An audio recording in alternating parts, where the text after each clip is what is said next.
Impact Wrestling's biggest show of the year takes place this Friday, the 7th of October, 2022 in Albany, New York. That's right, I'm talking Bound for Glory 2022 match card and predictions for you now here on SCW. Thank you for choosing the channel and choosing the video. Please subscribe right now. Leave any comments in the comment section. Please like and share the video as well.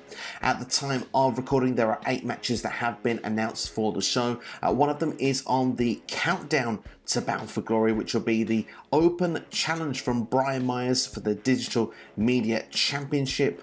On the main show, we've got the main event, of course, the Impact World Championship. Josh Alexander defending against Honor No More's Eddie Edwards. We've got the Knockouts Championship on the line. Jordynne Grace defending against Masha Slamovich. The Impact World Tag Team titles are on the line. Matt Tavern and Mike Bennett, the Kingdom, will be defending against the Motor City Machine Guns. We've got Speedball Mike Bailey defending his X Division Championship against AEW's Frankie Kazarian, of course a former X Division champion. We've got Mia Yim taking on Mickie James on the show. We've got the Call Your Shot Gauntlet match, and as well as that, also we've got the Knockouts World Tag Team Championships. VXT, Deonna Purrazzo and Chelsea Green defending against Taya Valkyrie and Jessika with Rosemary in their corner. If you want to skip ahead to your favourite match, then use the chapters that feature at the bottom of your screen. But in the meantime, we're going to kick things off with the countdown to Bound for Glory. That's right, the Brian Myers Open Challenge. Now, the fun with an open challenge is always the idea of a possible debut. That's something I would quite like to see on the show. Perhaps even someone that's been in Impact Wrestling before, a big return would be quite fun to see. Someone like a Willie Mack, for example. But looking at the roster page, Yuya Amura, I think, certainly could be one from New Japan Pro Wrestling to keep an eye out for, although I would be more expecting of him to be in the Call Your Shot Gauntlet later in the evening. But for me, a prediction, I'm going to go a bit outside the box. I said about potentially a debut. How about a return? Someone that's been injured that comes back into Impact Wrestling. How about someone that's a former Digital Media Champion? How about a former tag team partner of Brian Myers? How about Matt Cardona returns to the show to surprise Brian Myers and win the Digital Media Championship? It was suggested on my live streams that I done just recently, and I've got to say, I thought it was a fantastic idea, something I'd be very intrigued to see happen, and something that I think that would create headlines. So for me personally, I'm going to say Matt Cardona will be the one that will return here, and I think Matt Cardona also will go on to win the Digital Media Championship. Let's move on to the main card, shall we? And probably the match I'm most looking forward to the evening I'm discussing first, Mia Yim versus Mickie James. Now, Mickie James is on a quest to prove she can still go toe-to-toe with the very best in the Knockouts division. She wants to work her way through the ranks to get another shot at the Knockouts Championship. Now, of course, as she said though, the next time she loses a match, she will be forced to retire. So it's kind of very similar to that Ric Flair style storyline from 2007 to 2008, and I think it's a really it's a really clever way to do things, because I'm really invested in every Mickie James match, because each one could be her last in her career. Now, she had a fantastic match with Giselle Shaw at Victory Road.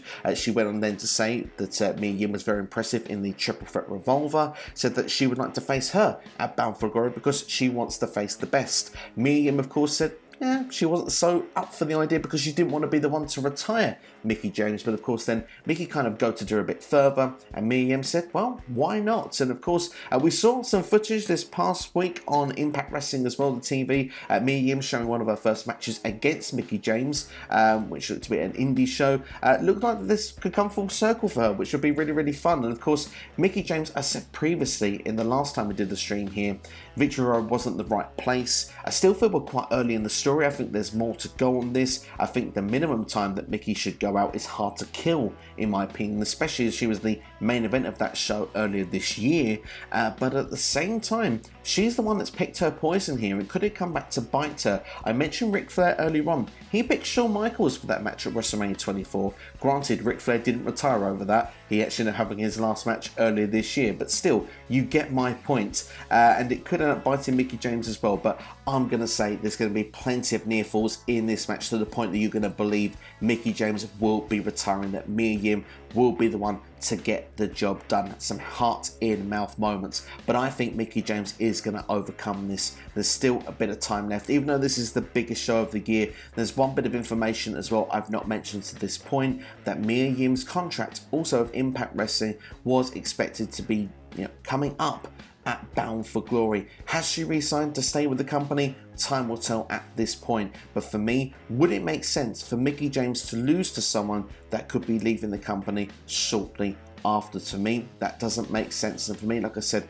I want to see it go to Hard to Kill at least. So for me, there's more mileage in the story. Mickie James will succeed on the biggest show of the year. Next, let's talk about the Knockouts World Championship, shall we? Jordynne Grace, who's doing some amazing work as champion right now, having some of the best matches in her career, going against the undefeated Masha Slamovich, who went 14-0 before handing the death warrant to Jordynne Grace, going on to defeating Diana Perazzo, to winning an opportunity here at Bound for Glory to become the Knockouts champion. Both have gone through Pick Their Poison in the last couple of weeks as well. Jordynne Grace doing it at the Victory Road show on Impact Plus. Masha Slamovich, of course, going through Monsters Ball just recently on Impact TV.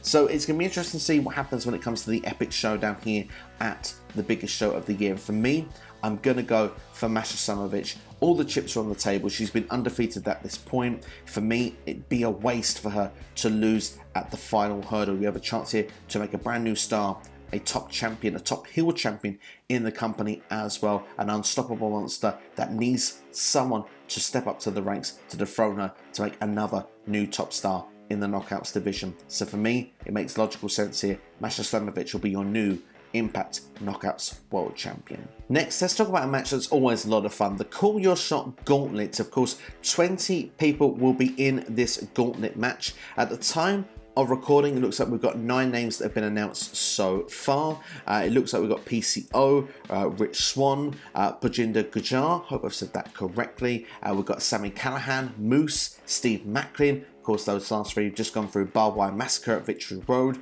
We've got Heath, we've got Giselle Shaw, and of course we've got the hometown boy in Bobby Fish, who debuted at Victory Road and will be competing on this show. 11 spots still open. I'm expecting we could see the likes perhaps of Dashing Chris Bay, Ace Austin, Trey Miguel all added to the mix, perhaps some of the knockouts that have not been included on this show, and hopefully 1 or 2 surprises with the Forbidden Door. Like I said earlier on, Yuya Uemura, who I think will be a great shout to be in this match as well. I think there are a number of contenders that can actually win this.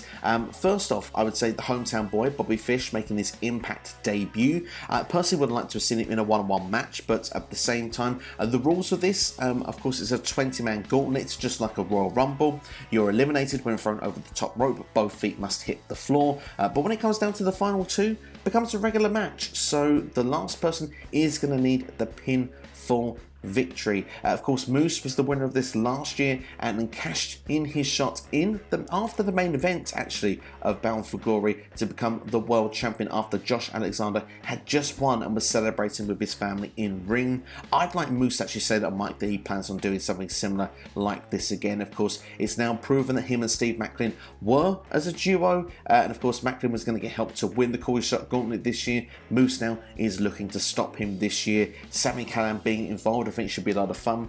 PCO, of course, he's got a bit of friction with Honor No More. Can he keep in the good graces? Heath and of course Rich Swann would be great shouts, of course, if they were to win this, should Eddie Edwards win the world title. And of course, as one of the regular viewers of this channel, C Nation Dog, seems to mention to me quite often, Rich Swann is missing 1 title from being a Grand Slam champion, and him and Heath recently have been a team, so maybe those tag team titles could be gone after. You can go for any championship in Impact Wrestling. But enough of me going through the contenders, let's talk about winners. Let's go down to a final 2. I think Moose and Steve Macklin make a lot of sense, but I think Bobby Fish, unless he's number 1, I can see him being in that final 2. So I'm going to go with the final 2 being Bobby Fish and Steve Macklin, with Macklin eliminating Moose to be, Moose will finish third. Probably Callahan will probably finish fourth if I had to predict. But then to go for a winner, I'm going to predict Bobby Fish to win it because it's his debut match, it's his hometown. But a part of me thinks the smart money here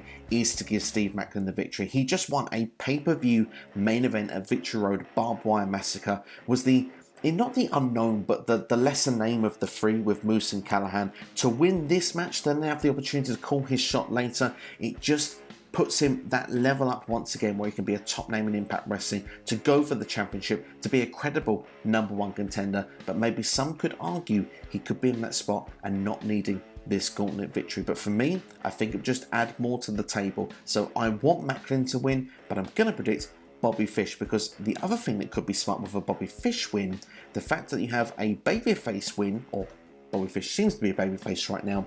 You get babyface versus babyface quite often, babyface versus heel. If a heel wins, it could give away the main event. So yeah, last prediction I'm going to say here is Bobby Fish to win. Next, let's talk about the X Division Championship. Speedball Mike Bailey defending the title against AEW's Frankie Kazarian. Of course, won the triple threat revolver match at Victory Road, outlasting 7 other competitors to get this championship shot. And of course, let's not forget Kazarian, no stranger to Impact Wrestling, no stranger to the X Division Championship. He has been a multiple time holder of this title, and this almost could be a story of passing the torch if you ask me, because well, Speedball Mike Bailey is my prediction to retain the championship here, and I think Speedball Mike Bailey has done some of the best matches in 2022, a real standout performer. But like I say here, Frankie Kazarian, it could be a real passing the torch moment, similar to what Josh Alexander had last year when he took on Chris Sabin. Sometimes you need to take on a veteran. I think this should be a good match, but for me,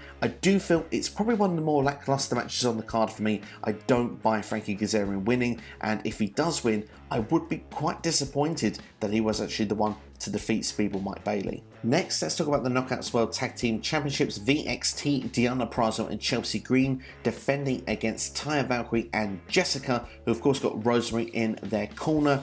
This is kind of the return match. Of course, Taya Valkyrie and Rosemary were former Knockouts World Tag Team Champions. They lost the titles to VXT. This is the rematch clause, but of course this time Jessika is taking the place of Rosemary. And it's going to be interesting because it feels like Rosemary's had a bit of doubt in Jessika. She feels that we need Havoc back. Havoc can get the job done. She doesn't seem to have that belief in Jessika. Now, looking then into the story of the match for me, I think Jessika will prove more than capable. It feels that Rosemary is going back to the dark side, even calling on James Mitchell. And if that's happening, then we do know that things can't be all well and good in the undead realm for Rosemary right now. So what I'm going to predict here is I think Rosemary is going to be the one to turn and cost the team of Taya and Jessika, leading to probably a singles program with Jessika, but also potentially singles match with Taya Valkyrie as well. Yes, it breaks up another tag team, but it feels the direction that we're going at this point. When they first performed together, I thought Jessika was the one that could be with the new character, just kind of playing these two and being one turning. The way the story though has progressed, for me, I think that Rosemary will be the one to turn now, which means VXT, Deanna Prazo and Chelsea Green will retain those Knockouts Tag Team Championships. Next, let's talk about the Impact World Tag Team Championships. We've got Matt Tavern and we've got Mike Bennett, of course, of Honor No More. The Kingdom with Maria Kanellis in their corner. And of course, they'll be taking on the Motor City Machine Guns, who are actually going for a third title reign for the Impact World Tag Team titles. It feels like they've had more, in my opinion, in their career. But hey, that's what Impact's website says. Looking here, the story for me is quite interesting going into this because the Motor City Machine Guns have been on quite a roll. They beat the Good Brothers on the road here. They also beat Aussie Open. Matt Taven and Mike Bennett, of course, won these titles not so long ago, and they seem to be the ones that are doing pretty well for Honor No More right now. They are the only champions in the group. Of course, Eddie Edwards is the one that's looking to try and win the World Championship later in the show. I'll come on to that in a moment. But a lot of people seem to be letting Eddie Edwards down. PCO being one of them. I mentioned earlier on the Cool Shot Gauntlet, I don't have him winning. Vincent, of course, hasn't been winning matches either, and Kenny King did not win the Triple Threat Revolver, as I mentioned earlier in the video. That was Frankie Kazarian. So a number of members of the group are letting them down. But these two here, Taven and Bennett, picked up a victory at Victory Road with Eddie Edwards as he got the pinfall over Josh Alexander. They are in the good graces right now of the group. But if you are to believe what Maria said in a recent interview, contracts could be coming up very soon for Tavern and Bennett. That's a very interesting note going into this match. I hope they stick around. I'm really enjoying the work they're doing. I actually like them as tag team champions as well. We'll be happy for them to stick around for the long term. But because those contracts could be coming up and there's no word yet if they've re-signed with the company, I've got a feeling that the Motor City Machine Guns are going to win this match, and all the pressure goes on to Eddie Edwards as we go in towards the main event, because that's right, the main event is the Impact World Championship. Josh Alexander going against Eddie Edwards. And of course, Eddie Edwards says Honor No More has never been stronger. I've just gone through all the reasons why I don't think that's necessarily the case. It's time for this group to really sink or swim, because if Eddie Edwards wins the world title, Honor No More could really be the destructive force taking over the company.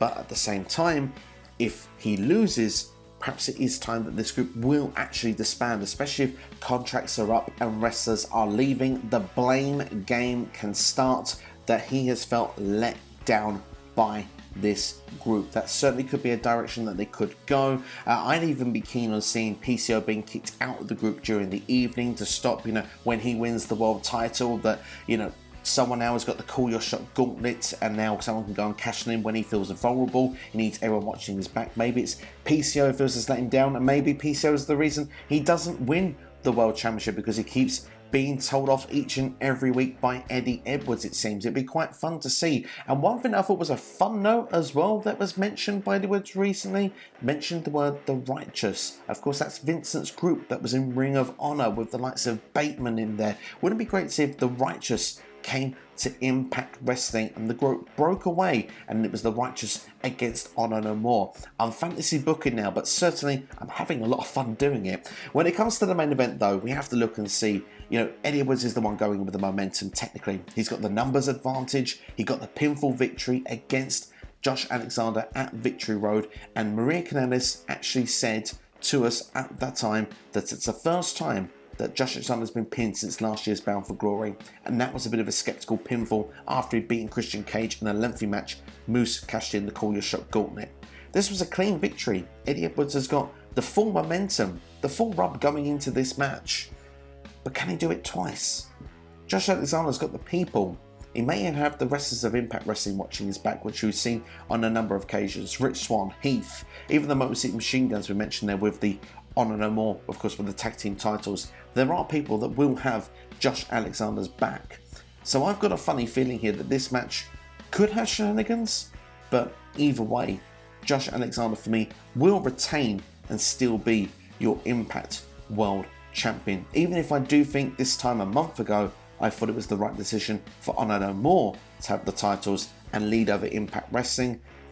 I do think that at this moment, I think Josh Alexander is going to walk away with the W. And like I said, future opponents, the likes of Bobby Fish, will be a great match. Steve Macklin is certainly going up levels right now, and I think would be a great shout to be your next Impact World Champion and to be your top new heel star in the company. They're certainly going in the right direction for that. So for that reason, for me, Josh Alexander will retain the Impact World Championship. And just to state very quickly, I do know PCO was not a part of The Righteous when it was a part of Ring of Honor, but certainly think he could be a good fun fit for that group now. So that's kind of just that bit of fantasy booking. Just want to add that little extra point in there. But that's the match card and predictions there for Impact Wrestling's Bound for Glory this upcoming Friday. Of course, Raven will also be inducted into the Impact Wrestling Hall of Fame. Of course, a former NWA World Champion, created the Clockwork Orange House of Fun match as well that we saw earlier this year, actually make a return to Impact Wrestling. He's had some great moments, and of course had a great career as well, Raven. Of course, if you even look outside of Impact Wrestling, some great stuff, of course, in ECW, WCW, even WWE. So definitely worthy name to go in there, and of course joins some of the great names that have been in Impact's Hall of Fame in the past, the likes of Sting, Jeff Jarrett, Kurt Angle, Gail Kim, Awesome Kong. The list goes on and on. But that's everything from me. Anyway, if you enjoyed this video, then please do hit the like button, share it with a friend, and subscribe. We'll look to try and see if I can do some form of review if it's possible to do that on the channel. But of course, keep an eye on the channel in the meantime. Plenty of videos will be dropping throughout the week. If you are a WWE fan as well, Extreme Rules, the predictions will be coming for that show as well. Plenty of Q&As have gone on in recent times as well, so make sure to check out the videos that are on the side of your screen right now. But that's all from me. Thanks for watching and enjoy Bound for Glory. You've been watching SCW here on YouTube. Take care and all the best.